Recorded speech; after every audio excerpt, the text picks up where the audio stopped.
That's how we own it. What's goody, everybody? I'm Tamika D. Mallory. And I'm your boy, Mysonne, the General. And we are your hosts of Street Politicians, the place where the streets and politics meet. We've got an action-packed show today. Lots of information, things you need to know, places you need to go, people you need to see. Hey, let's talk about it. We got to add that on the show. We got to do that all the time. Yeah. I like that. Yeah.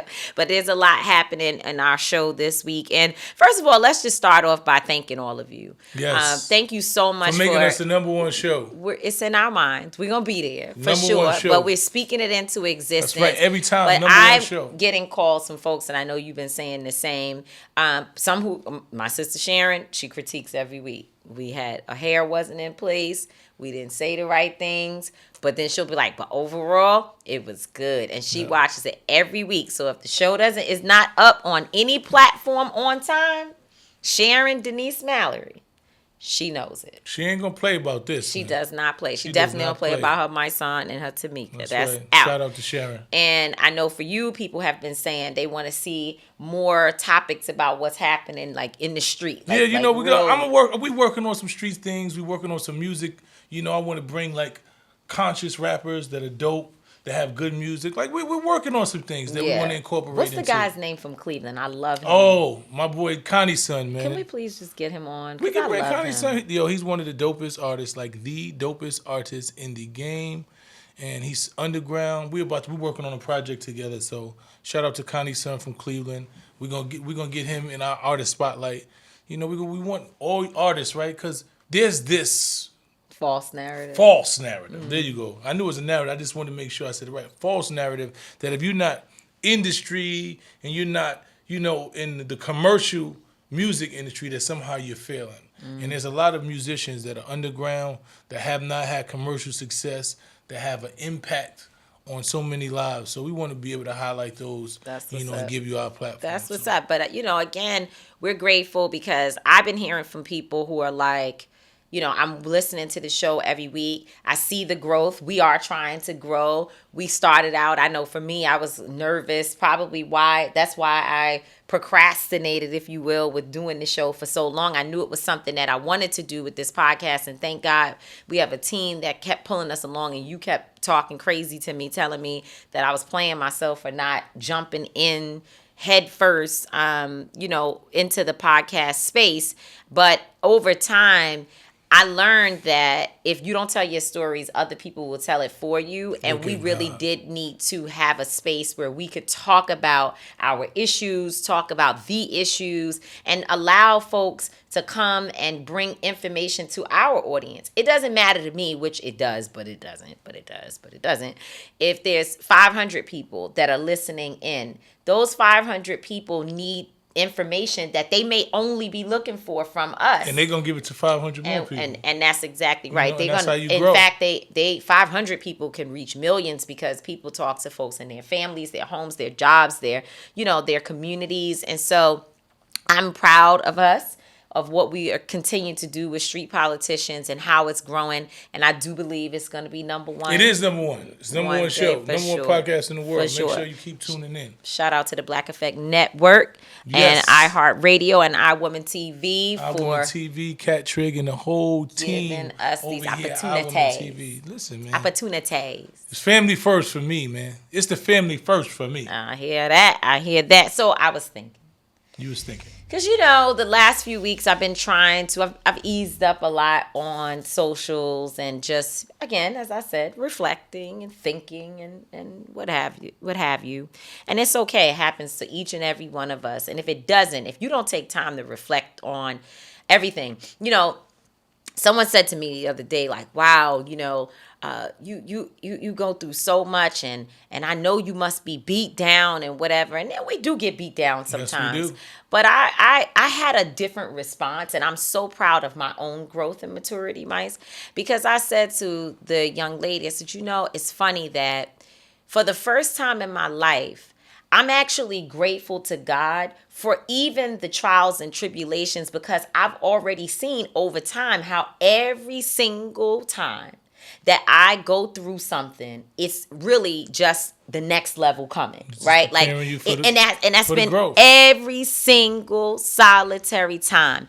And the thing about it is that I have learned to trust God so much that I know that He's going to do the same thing this time that He did the last time, right? Even more. At least the same, right? That He did the last time.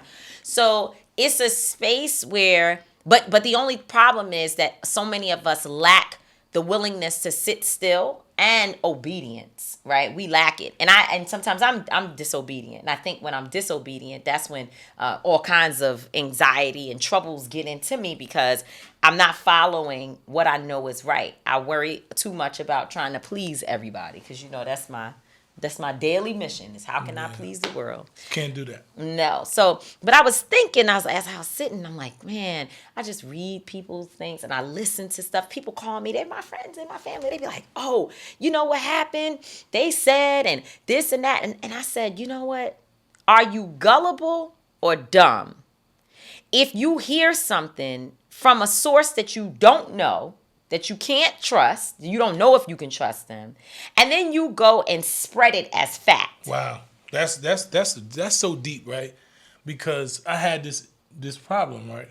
So I'm used to being attacked on Instagram, being called all type of names, and people. There's a new thing where people get their whole YouTube pages started off of me and you. Oh, right. Like, there are people who have gained 300 to 400,000 followers. Wow. Just talking bad about me and you, nothing else.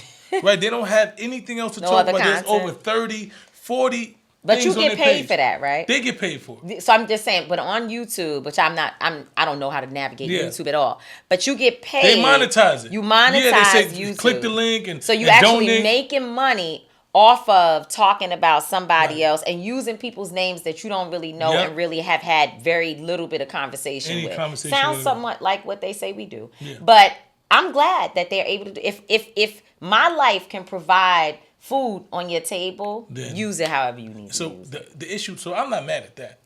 But it became an issue when it's somebody that I've known for years, right? When you have a 20+ year relationship, which you think is a friendship, and they go to Instagram and they go to YouTube, they start a podcast and they utilize your name and start calling you out your name. Start calling you frauds. But maybe they just think you fraud. No, but that's what I'm trying to say, right? It just only exposes the truth. Because we was just having this conversation a minute ago. When you decided that somebody that you never heard of, right, said something negative about me, and you know me, you got my phone number, you didn't call and say, hey, Mice, somebody just said something. This disturbed me. Is it true? Or just get my side of the story. Even if you don't agree or believe, the grace that you should give somebody that you know is to ask and say, hey, is this true? That didn't happen, right? So I was so taken back. And what happened was people started jumping on that train like, yeah, you're right. I'm glad you're saying this. So and that's what it is that, like I said, we've accidentally posted things that we didn't fact check and had to say, oh, you know what, we made a mistake. We made a mistake. But the reason why we posted those things because they already supported what we felt from the beginning, right? We would never just jump to post something about something that we already didn't believe, right? So what happened is you realize that after 20 years, this person always felt this way about you, right? And they just needed something to give them the energy and give them reason. They didn't need no facts. God forbid you ever make a mistake. Oh, you can't make a mistake. Yes, they love that. You better be perfect. Man. Man, you better be perfect. They'll pay people. Say, look, he made a mistake. Look, he said the, and he put a Y there instead of the. It said thy. So Lord God. This is what Bless we deal us. with. So, and that's what I think. I mean, I don't know. It's like, I guess there's always been gossip. There's always been these things. But I do think that we all have to be responsible for more research. And I certainly have been challenged and checked a number of times where I ran to support something or I shared some information and I was wrong, And so when I say, are you gullible or dumb? I guess in those instances, I was being a little bit more gullible, but it's a little bit of both. Yeah, it's both, man. And it's bias. Like I just said, it's not. It's both. Was I being biased? I have to think It about is that. because when you post anything on your page, it supports a notion that you have. You would never post anything that goes disaccording to what you already believe without doing fact checks. Because if you see something, you're gonna be like, "Word, they said this. Let me check because Let me check because I don't really believe that anyway." You're Right. gonna do some research. You're gonna Google. You're gonna go to places that you know the information is fact. And if you don't see it on none of these places where you know that they give factual information, then you're not gonna post it. You're not gonna support it. So when people decide that just merely a person on Instagram that you never met, so a person on YouTube that you never met, can say something that you cannot back up with evidence. They ain't got no receipts. They ain't got no facts. You can't fact check nothing they said. And you take it at face value. You have to ask yourself, are you gullible? Okay, let's look at it from a different perspective. So I know Miss Laura, and Miss Laura doesn't like or trust certain people, and so she talks about them all the time, and I actually like how she speaks. I like the things that she says. She seems to be authentic to me, and she's saying something, and I believe that maybe what Miss Laura is saying is true, right? So what's the next step? Because if I'm only hearing from Miss Laura and she's saying all these things and making it sound really, really good, do I therefore have a responsibility to go to the other side of the equation, especially when it's about serious business, and say, hey, this is what I've heard. What do you have to say about it? And it's a tricky thing because most people are not inclined to talk to folks who come at them a certain way, one. And two, people who seemingly they already believe it and they really are just trying to antagonize you. But I think that when people come to you genuinely trying to understand, do we therefore have a responsibility? Do they have a responsibility to ask you, and do you have a responsibility to answer? Well, you know what it is? I think it's subjective, right? I think if somebody comes to you who you value and you believe that they come with authentic energy, and they really want to inquire and they want you to give them an answer because they've heard something else, that's nothing wrong with that. Right. And I have no problem. That's why you like, you go back. No, I have no problem with engaging people because these are people who follow you on these platforms. These are people that either believe in you, they're fans to some degree, and even a hater is a misguided fan, right? So sometimes you got to educate a hater because I've turned haters into fans. I've turned people who's like, yo, I didn't like you at first. I thought this, and then I started listening to you, and then I realized that you was the truth. So I understand that happens. So you have to make a determination based on how the person addresses you about the information. Because he said, yo, such and such said this. I know that ain't true. Man, is it true? Give me some information. And you have to make a determination. Do I believe that this person is worth me giving, that information or explaining something to?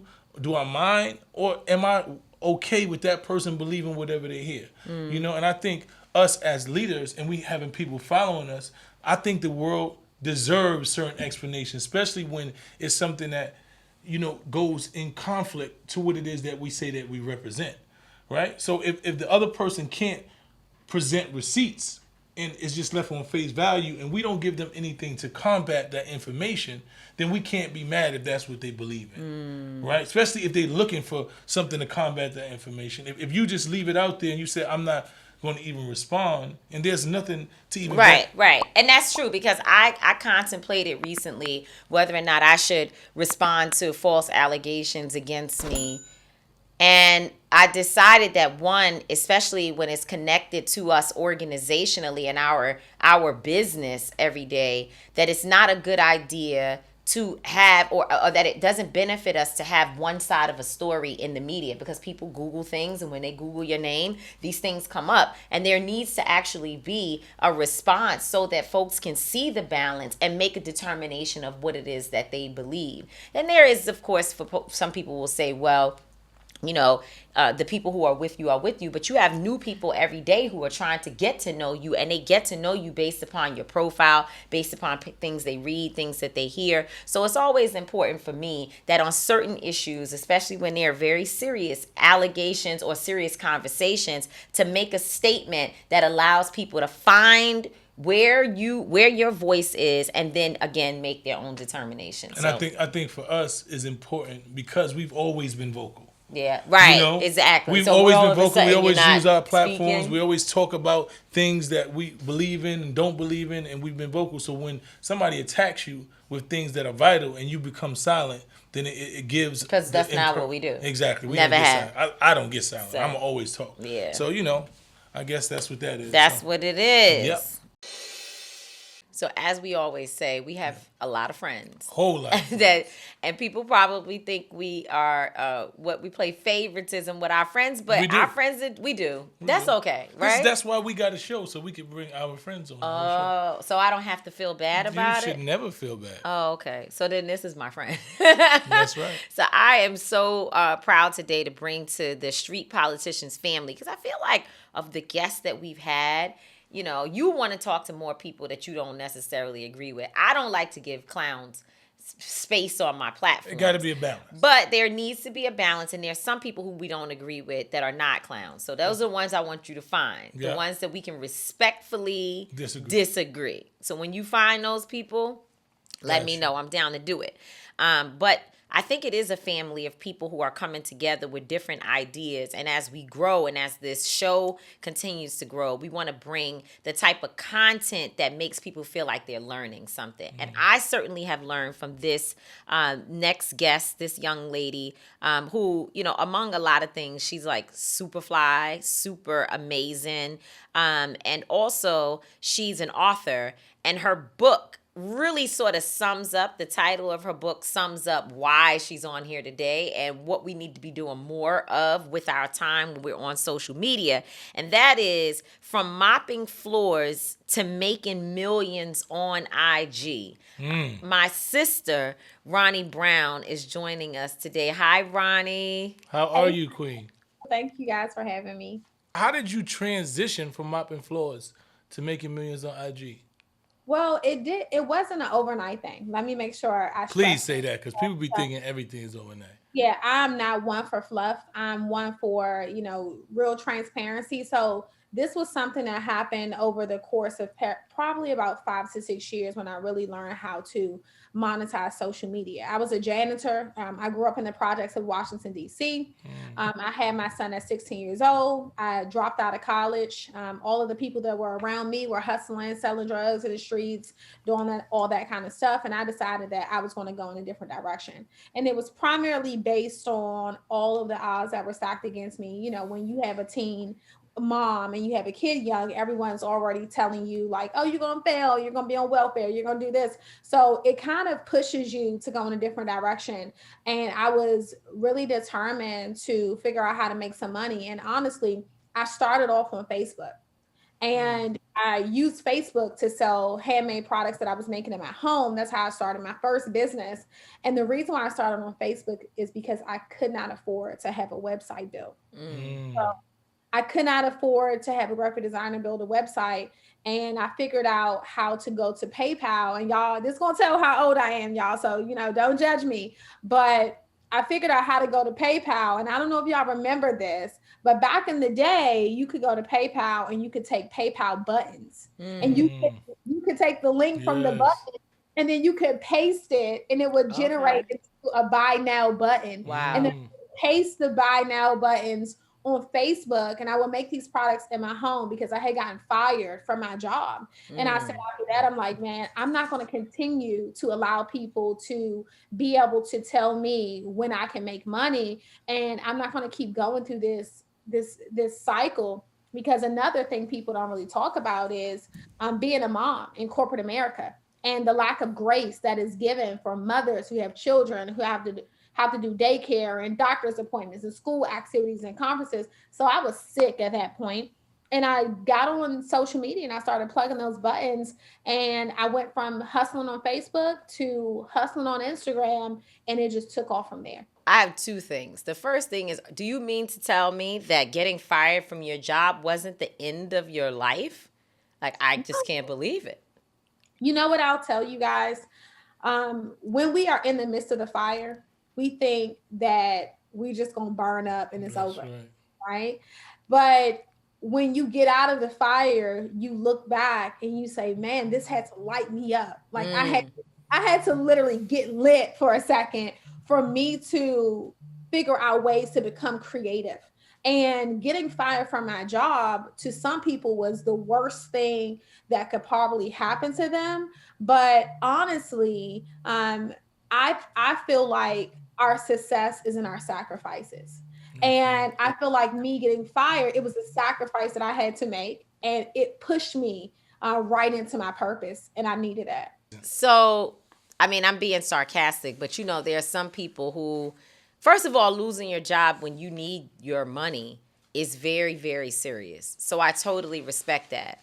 But I also have lived long enough to understand that sometimes you don't need that job anyway, right? Like, it's time to move on.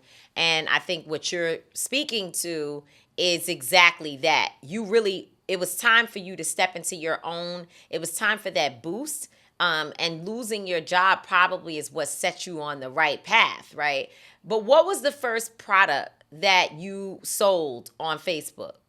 It was a beauty product. I created a beauty company, and it's so crazy because now I'm also the CEO of Holistic, which is a clean self-care beauty brand. I have two companies: Girl CEO, which is a community for women in business, and then I have Holistic, which is a self-care company that we actually have clean products.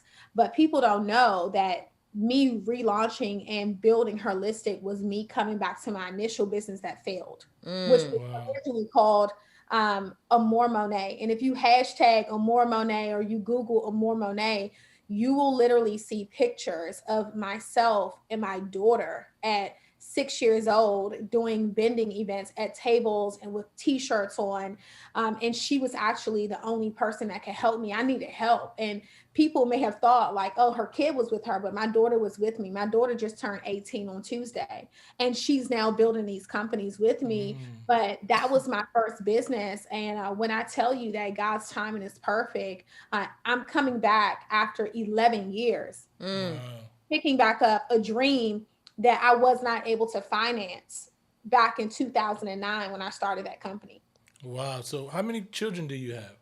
I have two boys and two girls. Oh, wow. You I ain't didn't got know that, nobody's three Ronnie. kids, Ronnie. It's Yes, I do. four.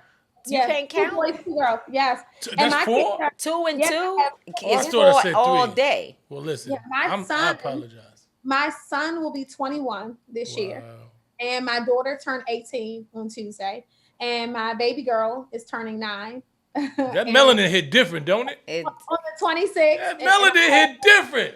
I have a 15-year-old little boy that's up here on top of my head in his room playing PS5 right now. And so Listen, I am blessed with yes, you are. children. Let me tell you, you are blessed. Yes, you are. And I know it because Because it you don't look like what you've shines. been through. Well, absolutely. And it shines through just when I met you and just throughout all of our encounters. And even, some people, when you go to their page, it's like you're not sure who, like, it's like something is weird about the person that you see versus the work they claim they do. It's just all strange. But with you, it's very, very seamless. And it's very clear that you're selling authenticity. Thank So you transitioned over to IG. What did you bring to IG, and how has a platform that sometimes can be so hateful been successful for you? Well, I bought a few things. I bought my story. That was the most important thing because a lot of people, we don't really want to tell the story. And the story that I bought was this story that I was once ashamed of, which was having, 3 kids by the age of 25. That was something that just followed me growing up, and everyone made fun of me for that. And, I would be on welfare. I would be this. I failed. I grew up in the hood. Like I let my life go down the drain. So that was the story. But the story wasn't just that. It was that with everything that you go through, you can overcome and you can still make the best of yourself, regardless of the things that you've done at a young age, and even not looking at your children as a liability. So I don't look at my children as a liability. My children, they are an asset to my life, right? And I was determined to change that perspective around. So I've told people what I dealt with, even in the workplace, and people not giving me grace and being able to take that time, off. So I showed mothers and women that you can be a mom and you can be successful, and your story doesn't always have to be, welfare, or even if it is, you can transition out of that, right? And you can build a business and create something that you are passionate about and monetize that thing on social media. So I came over to social media and I started to sell products. Well, I really blew up doing that. Okay. And I started to help other women create their companies. When I initially started, I did it for free. I did it for free for 7, 8 years. Please talk about it. Helping women start companies, helping women build their social media followings. I would get my phone out. I would go in parks and take pictures of women. They would come to me. I would do their makeup and take pictures of them and help them build, their images up online, and then teach them how to sell and create names for their companies. But what happens is, as you continue to sow seeds, it's only a matter of time before that harvest starts to come. Right. So I have to market myself. The more people I helped, they started marketing me. They started sharing people. They started, showing people my page and what I was doing. And it just started taking off from there, just really serving. Organically. Serving. Everyone's like, what do you bring to social media? I bring servantship. I tell people that all the time. There's a process. People love the finished product, but they don't love the process. They see where you got, but they didn't see what got you there. I just was reading a quote that you made in the book about your parents and how our parents bring us up in fear, and it extends to us. Do you have certain fears that your parents extended to you that made you scared at first to embark on, your journey? For sure. Entrepreneurship. When I quit my job, I was working for the government. My mother is from the old school. In the old school, we were taught to work for white people, right? That's right. Go to school, get an education, and go work for the white man. That was what my mother knew. So when I went to school, okay, and I graduated from high school, I started college. I dropped out of college because I had to make a choice whether I was going to go to school, I was going to go to work and provide for my son, who is now about to be 21 years old. I chose to go to work and make money for my son. My mother was pissed with that. But I also started to build my business. And even though, let me just stress this, I remember this day, it's clear as yesterday. I remember sitting at a government job. And at this point, I was making about $50,000 a month in my company, in my business. And I had so much fear inside of me based on the fear that my mother had instilled inside of me, that I was still afraid to walk away from. This is the part you need to hear. A job that was paying me $45,000 a year. And you was making $50,000 a month. But I was still paralyzed. Wow. And still operating. Paralyzed. Because my mother was saying, what are you thinking? Yeah, because they made you believe that job was some level of stability. Right. And health insurance, the benefits, honey. But no one teaches you. I have benefits right now. I'm an entrepreneur. Exactly. I have a 401k. I have health insurance. I have dental insurance. I have investments. I have stock. I have every single thing that job offered me on my own. So now we need to talk about financial literacy so that I could transition out of being a worker and being an owner, because that's what that's all she knew. Wow. And I just read another excerpt where you said that you were fired after you begged them to keep you on the job.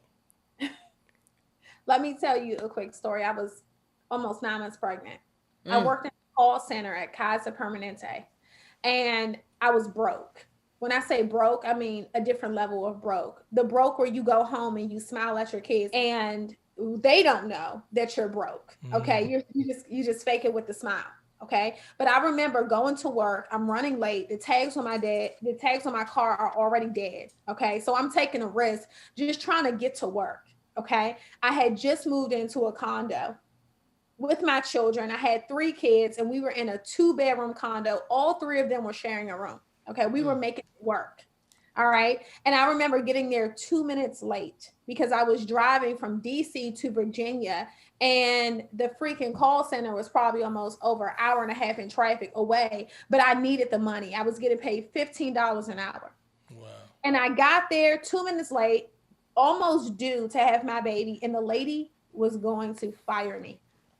And I got on my knees. I remember, I never forget. It was a tall white woman. She was my supervisor. And I got on my knees and I begged and I cried.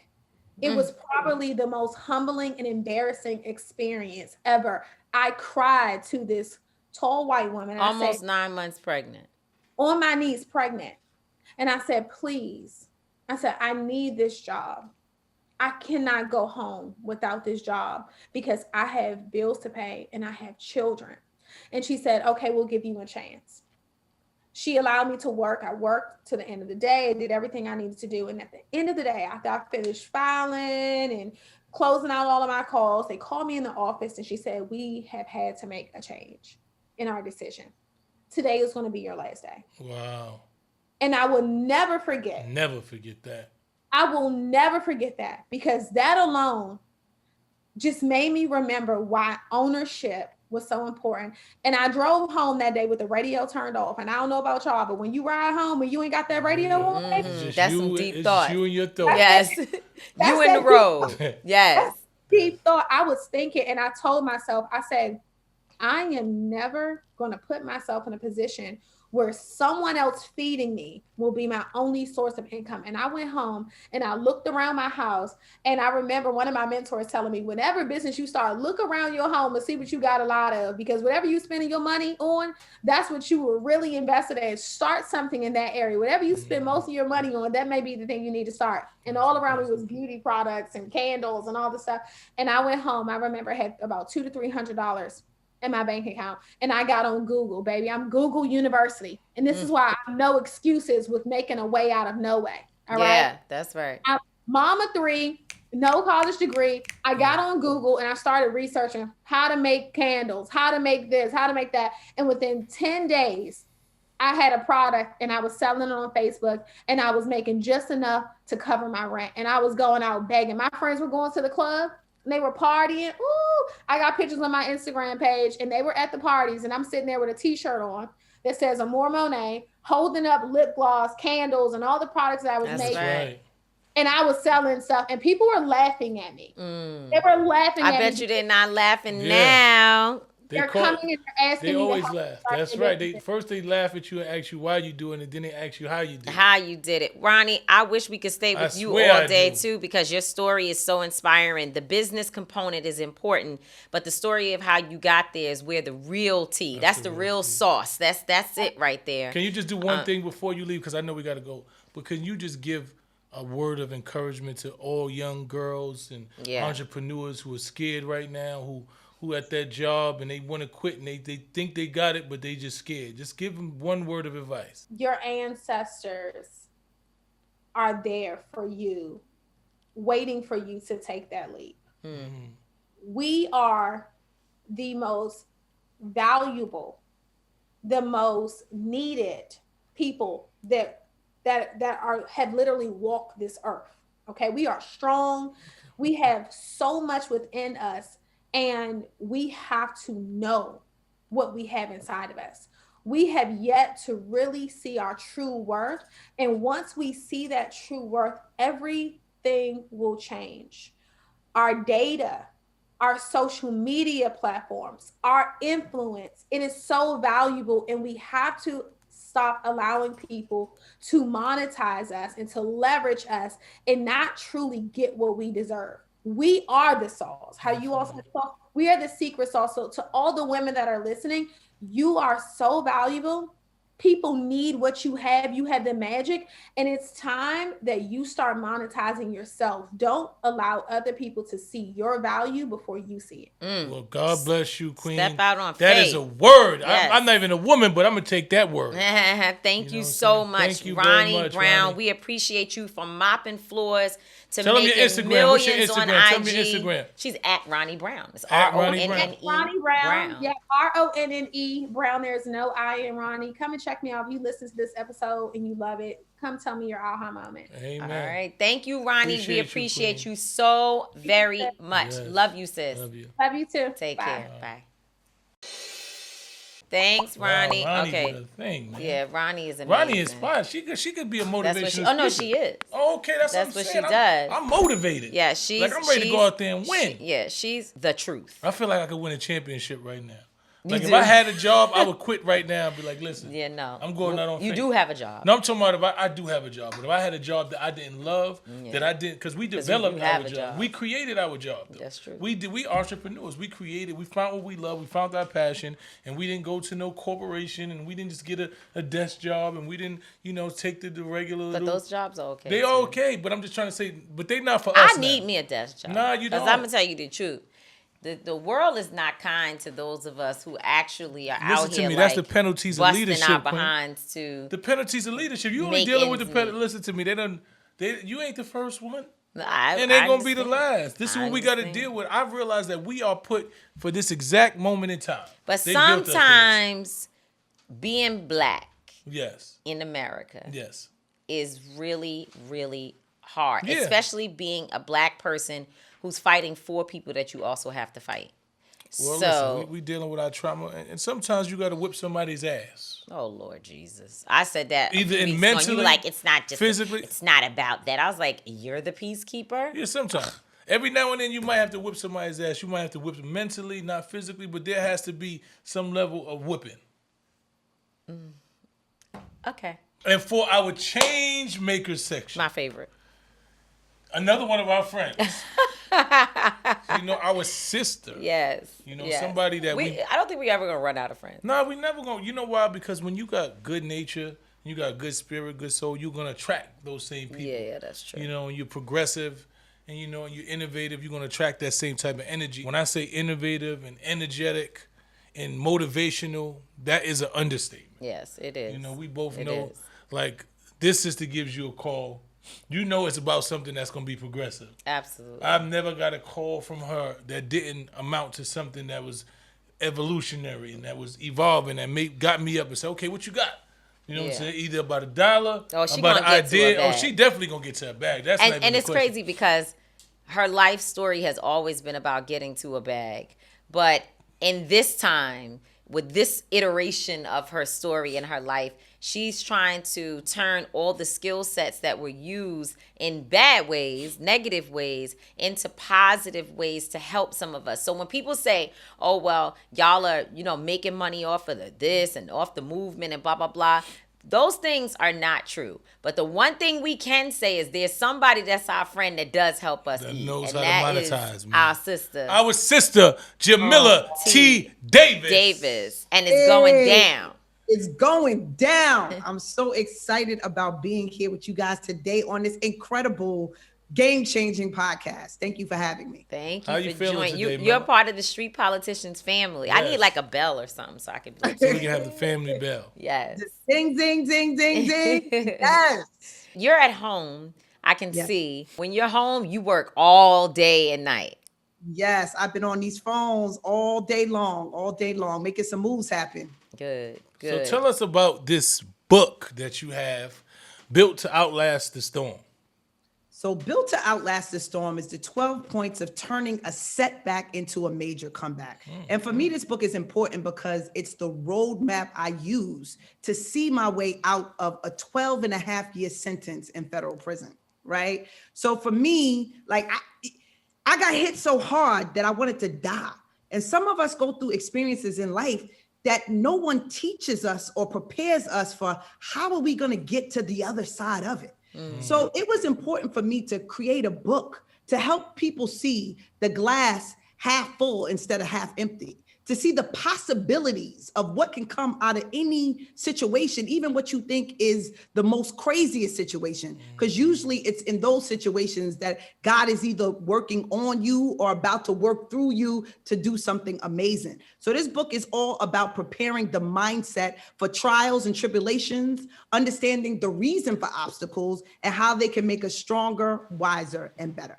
Wow. So first, because we know your story, so I'm telling it. I'm talking to you like everybody already knows this. So you went to prison for 12 years, and what did you go to prison for 12 years for?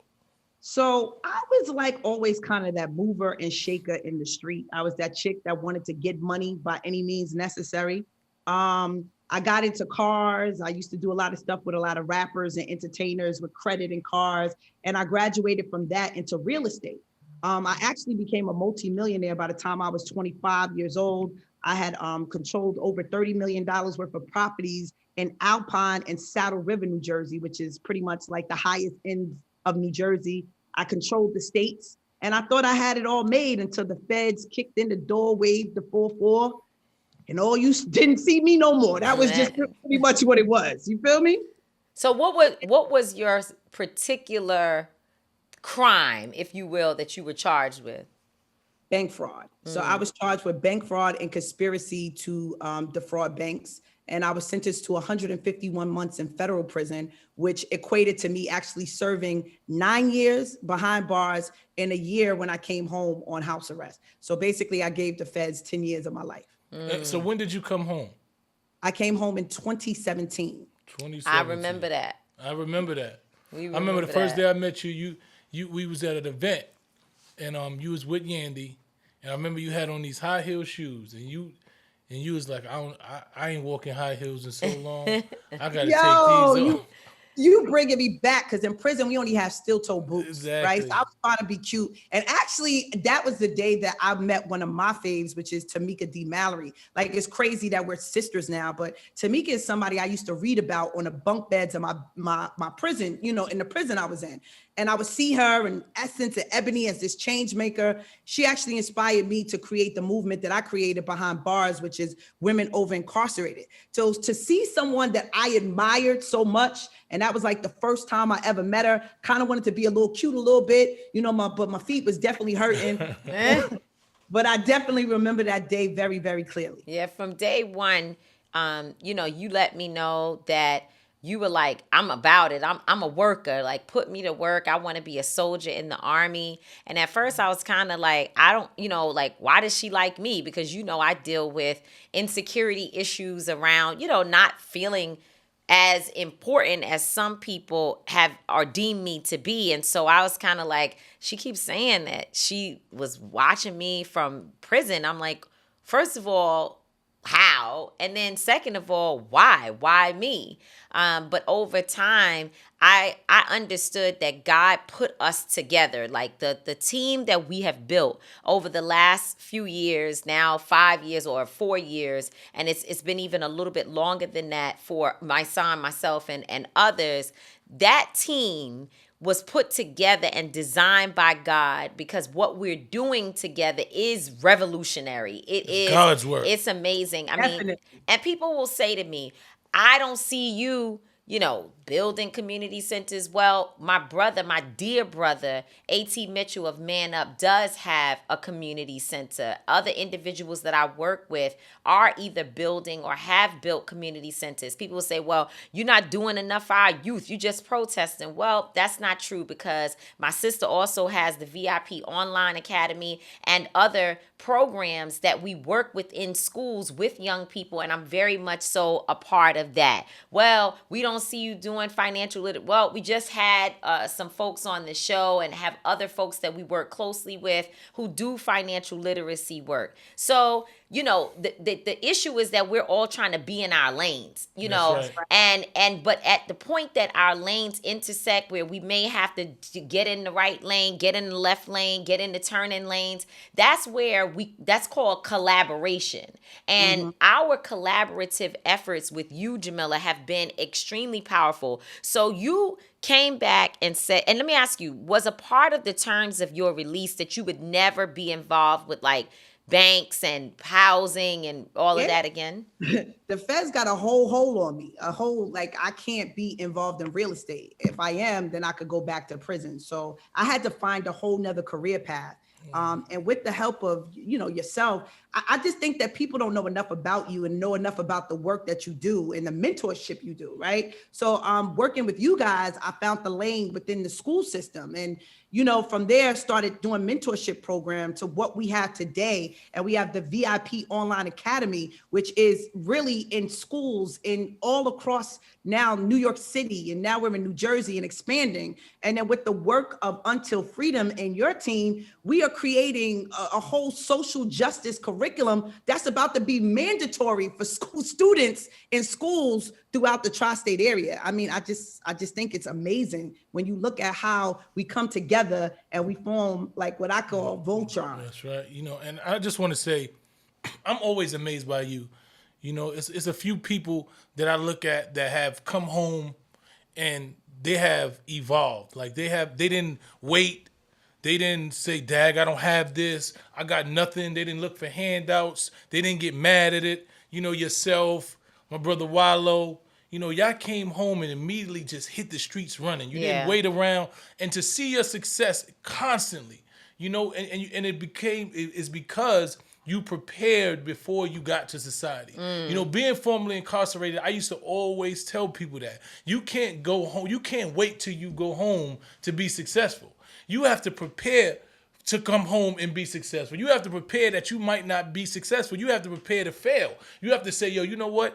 Everybody's not going to say yes. The plans that I have might not go right, but I'm not going to stop. Right. You have to make up your mind that, first of all, I'm never coming back to prison. And second of all, while I'm in society, I'm going to be productive. I am going to win. And you have that energy, and you've had that energy from day one. What gives you that energy? Well, let me just say this. First of all, I know that I'm God's child. He chastens those that he loves, right? So I know that he had put me in a situation because he wanted to get my attention and wanted me to understand that the streets tricked me. The things that I thought meant something really meant nothing at all. I've been able to stand on the shoulder of giants, literally. So I was incarcerated with Lauryn Hill, who became a very close friend of mine, who inspired me in great ways, right? And for me to even meet her, she had a 90-day sentence in prison. And for me to even meet her and she to inspire me the way that she did was just incredible. So I started off with an advantage. Like, from a lot of people don't know, but from behind bars, Lauren and I started filming. So we had a whole production company. I'm a prisoner. I'm a whole casting agent, getting people together to come out of prison. I did that. Then Yandy came along and then put me on her back. And I was able to work with her, with EGL Pud, doing the incredible, amazing things that she does. And then my sister, Tamika, I was able to get on her back and she helped to stamp me as an activist, and you, Mysonne. So it's like, I'm blessed. And I just want folks to know, because sometimes people look at me and they be like, yo, she's larger than life. You know what? I'm just blessed because God had me in line with his vessels. And that's key. Folks got to understand, for God to move, he needs vessels. Right? And some of us answer the call. And I'm just grateful for those that answered the call. And I'm a quick learner. So I got up underneath them, soaked up the information, and did what I needed to do with the contacts and the information I got.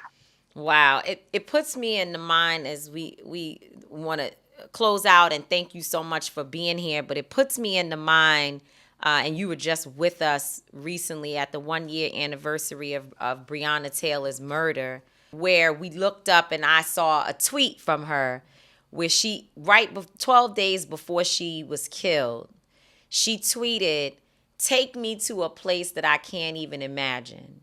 And I feel like all of us are going to places that we can't imagine, but it's not work that we're doing. It's work that is happening for us because we've decided that it's okay to answer the call.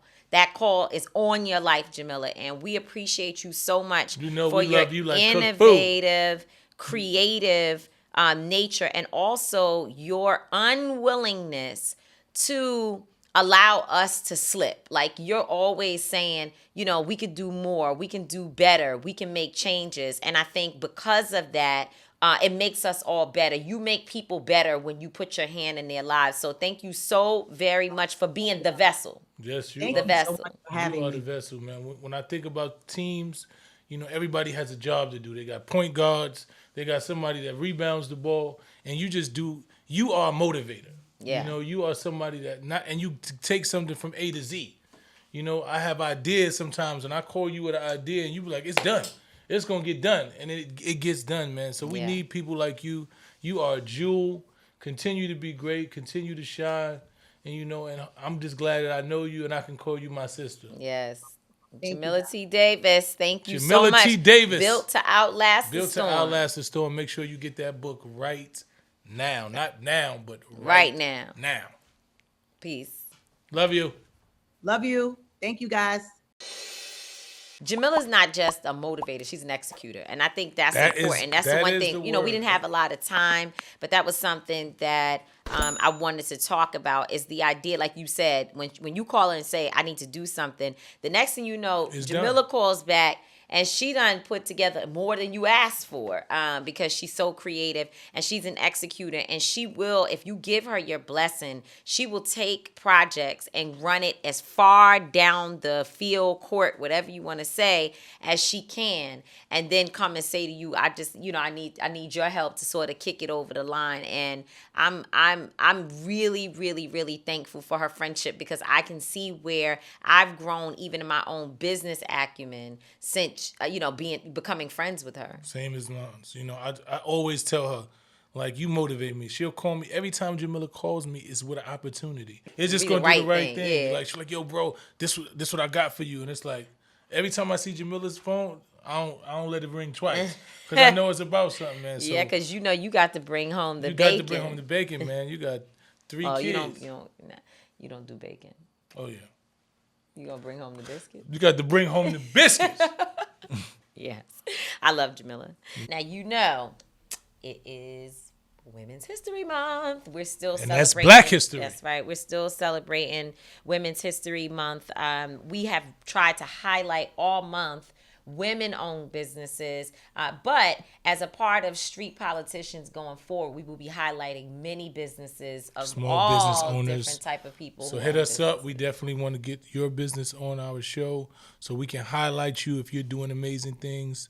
Send us your information. Yeah. So for those of you who are listening and are not seeing us in all of our fabulousness Yes, today, I am you fabulous. can go to Street Politicians Pod, Street Politicians Pod on Instagram and DM us information about your business. Yep. Our brand expert, Latoya Bond, is constantly checking those Our DMs. resident Our brand resident brand expert, Latoya Bond, is constantly checking those messages, and she will check out your business and ask you to send the product so that she will have an opportunity to evaluate whether or not you are prepared for the business that should come On the from number the one show. influx of On the people number one show that we who got. watch our show. But if you are watching, you see the information on the screen. Look, boop, boop, you know, they do that thing on our show when it goes like, You act like you can see it. you'll see the information there where you can send inquiries and send information about your businesses. In keeping with that, I want to make sure to mention that I have on my Milano sweatsuit today, Milano di Rouge. I think it's Rouge. Yeah, it is Rouge. This is one of the dear sisters out of Philly who has a brand. Her name is Milano, and she has this brand. And you can go online right now and find her at I Am Milano. She has a number of amazing items on her website. Lots of clothes, lots of fabulousness. And I ordered some stuff, and so I wore it today so I can right. support women-owned Well, support businesses. women-owned Black business. women-owned businesses. And again, in keeping with that, we're highlighting a small business today. Yes, we are. We have another one of our friends.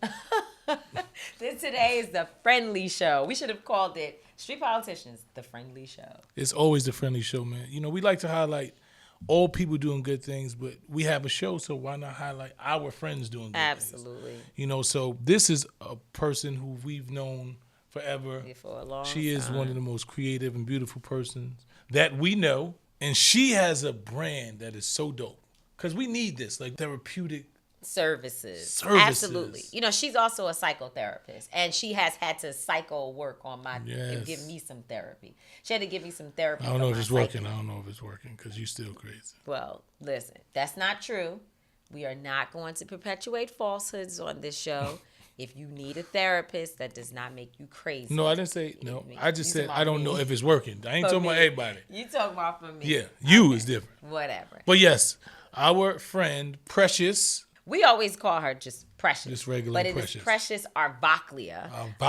And she has a product that I think is so important because people are really, especially during this pandemic, getting into self-care. And she always talks about meditation. She has a book called Just Breathe as well that I have read and have received a number of tips in the book. And now she has a product line that will help you reading, meditating, getting yourself in the right mood and the right spaces. And we definitely need to find ways to bring it down because there's so much happening. Bring it down and how do they say it? You got to get your chi.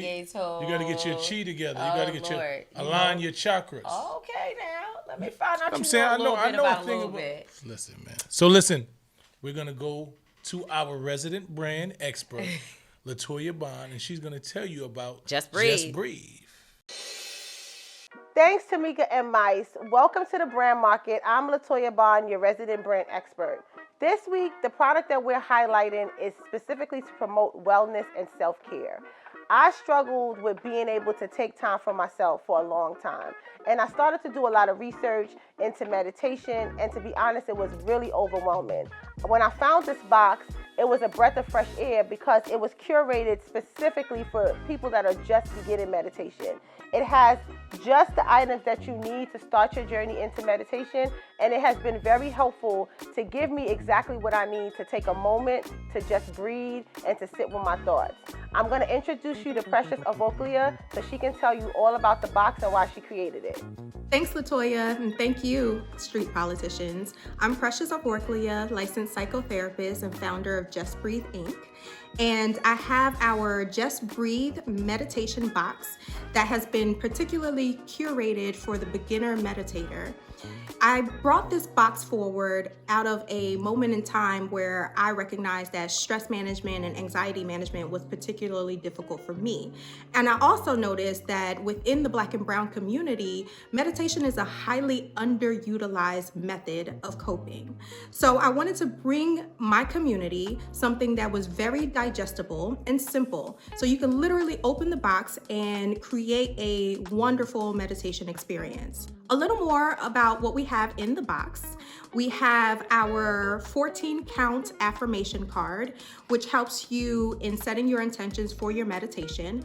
We also have our Meditating and Shit candle, which is a soy candle infused with essential oils that helps you do stress reduction and relaxation. We have our lavender eye pillow that helps you get right into a relaxed state for your meditation. We also have a simple sage smudge stick to start your meditation with cleansing your energy so that you can move through and start to harness whatever energy you choose to harness. And then we have our crystal bundles, which come in 3 options. You can choose your joy bundle, your transition bundle, or your peace bundle. So all of these items come together to create a beautiful meditation experience and helps you manage whatever you would like to manage, whether it's stress, whether it's anxiety, whether it's you trying to create a self-care practice, or you just want to start living a different human experience. So thank you, Street Politicians, for highlighting my small business. Oh, I'm sorry. I was having a mindful moment. Thank you, Precious. Thank you so much. I love this product. I hope you guys support this business. Before I throw it back to Tamika and Mice, I want to tell you guys how to submit your products to be featured. You can find us at the BBM Agency on all social media platforms, and the information is also below. Just Breathe. Just Breathe. Precious, man. That's how I'm gonna get that. She is precious. She is so precious, man. Her soul is just so beautiful, man. When you looking at this show, man, seeing how many people have just moved in their purpose, right? We had Ronnie Brown, Yeah. who, she was pushed into her purpose. She's told you how the world had broke her down. She didn't believe in herself. She had past, inferiority and, fear that was Yeah. passed from parents, that because we all have had that, and our parents just told us to get a job. And it brings me to my I don't get it.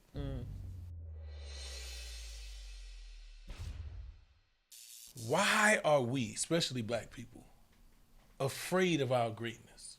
Why are we so scared to be great? Why are we so scared to move in alignment with our purpose? A lot of us second guess ourselves all the time.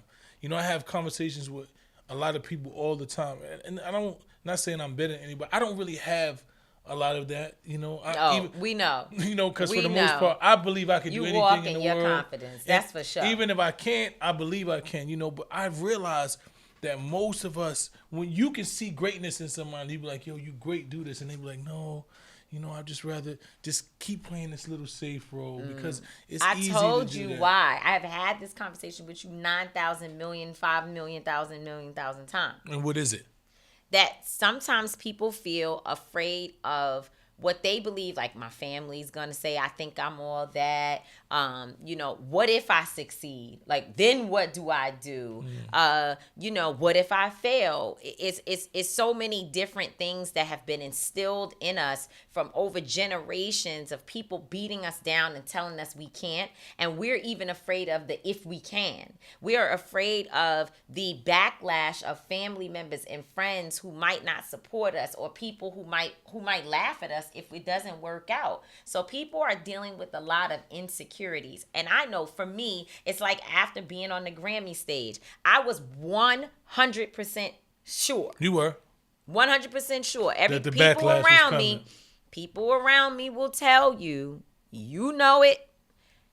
Yandy sat in my room. In fact, I'm excited that, because people think, you're making it up now. But there is a piece of, I hope they actually don't edit it out, but there's a piece of something that filmers, or what do you call them, TV people, that they filmed, where right before the Grammy performance is going live that night, I'm having a conversation with Portia, Yandy, and Linda Sarsour about how I'm feeling. And I explained to them that unfortunately, my level of excitement wasn't where it needed to be, because I already knew, I was 100% sure that people were going to lose it over me being in that space. Just because I think folks are more comfortable when you are, not When you are doing better marginalized. than them. Yeah, when not you're in a box. doing better than them. You know what I mean? And not to say that being at the Grammys makes you great, but certainly everybody wants and needs, in my opinion, the opportunity to stand before the world and say what they've been saying all along, right? And so I was being given that opportunity, and I knew already that there was gonna be haters. And guess what? I still continue to deal with haters from other things that have happened recently. That's just what it is. I mean, I understand that, and I realize that. And I realize that the level of confidence that I have, even when, if I might be the worst of son, always thinking I'm the best, is something that's rare. So that's why I asked the question. But I also know that we need to figure out, how do we empower our youth, right? Because, like you said, there's been this generational fear that's been passed down. There's been generational trauma that we have. There's this insecurity that people have. We need to start courses. We need to start things that empower our youth, that talk this energy into them. I'm starting a course in an organization called Raising Kings, just for that purpose, because I realize, affirmation is real. I have these conversations with my sons every morning before I drop them off to school, and I said their mantra is, I'm a king and I'm chasing greatness.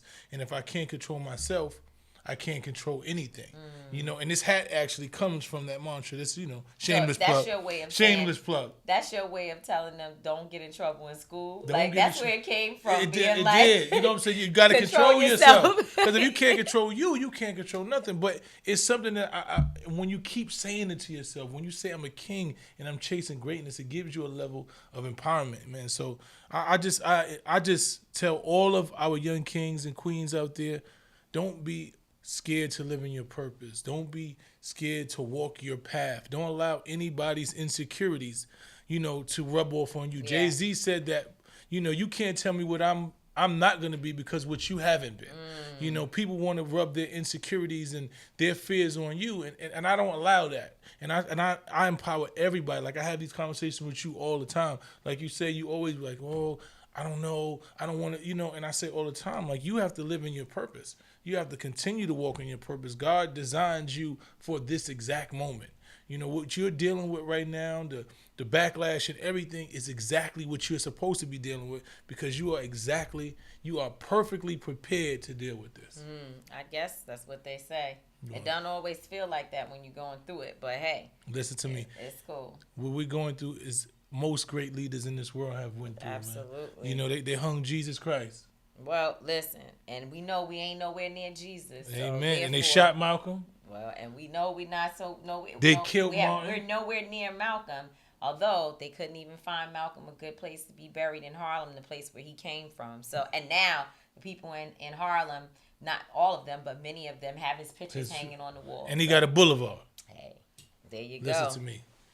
And that wraps up our show. Yeah. Once again, good show today. Good show. A lot good of good information. Good energy, good information, man. Good teamwork around here, guys. Good teamwork to the street politicians team. My chi is, you know what I'm saying? My chakras is aligned, man. Shout out to everybody that came on the show. Shout out to you at home. We appreciate you for making us the #1 podcast in the world. Continue Speaking to watch it into existence. Continue to watch. Continue to give your critiques. Tell us you love us. Tell us you hate us. Just tell us something. Don't tell us you hate us. Keep tell that me, to yourself. listen to me. I love, because I embrace it. Because when you hate me, it just gives me more fuel. I feed off the hate. So listen to me. Give us all of your critiques. If you have something that you want us to discuss, let us know, man. And we appreciate y'all. Once again, I'm not going to always be right. Tamika Mallory would not always be wrong. Sometimes she's going to be wrong, but not always. But we will both always be authentic. Yes. Thanks for joining. Thank you for joining us. Peace. #1 show. Number one. That's how we own it. That's how we own it. That's how we own it. Oh! That's how we own it. That's how we own it.